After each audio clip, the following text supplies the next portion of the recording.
Max et Connor, l'aventure miniature. Il était une fois deux cousins, Max et Connor, passionnés de jeux vidéo.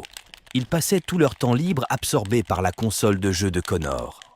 Un bel après-midi, la maman de Connor décida qu'il était grand temps pour eux de découvrir le monde extérieur.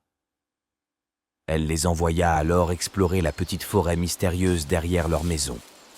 Dans cette forêt, les garçons tombèrent sur des fruits étrangement colorés, semblables à des bonbons. Poussés par la curiosité, ils y goûtèrent, mais le goût ne leur plut guère. Ils recrachèrent les fruits et poursuivirent leur balade. Peu après, une transformation inattendue se produisit.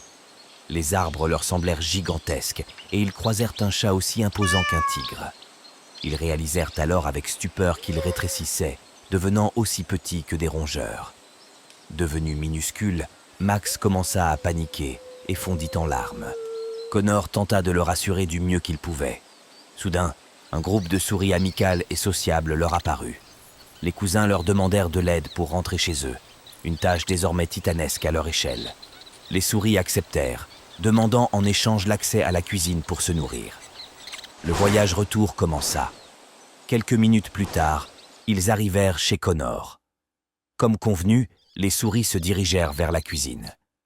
Les enfants, quant à eux, se faufilèrent sous la porte de la chambre de Connor. À leur grande surprise, tous les jouets leur paraissaient immenses. Ils s'émerveillèrent devant ce monde fantastique aux proportions gigantesques.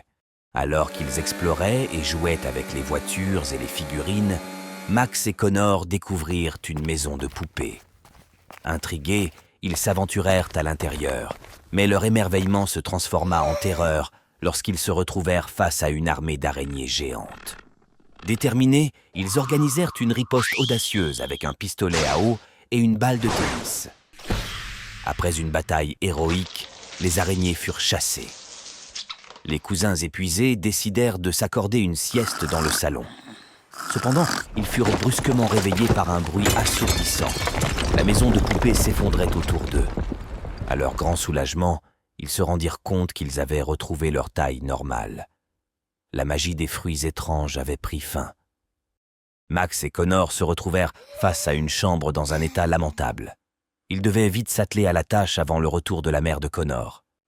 Ainsi se termine l'histoire de Max et Connor, deux cousins qui, grâce à une aventure extraordinaire, apprirent à apprécier le monde hors des écrans. Ils n'oublieraient jamais leur incroyable voyage, un souvenir qu'ils chériraient pour toujours.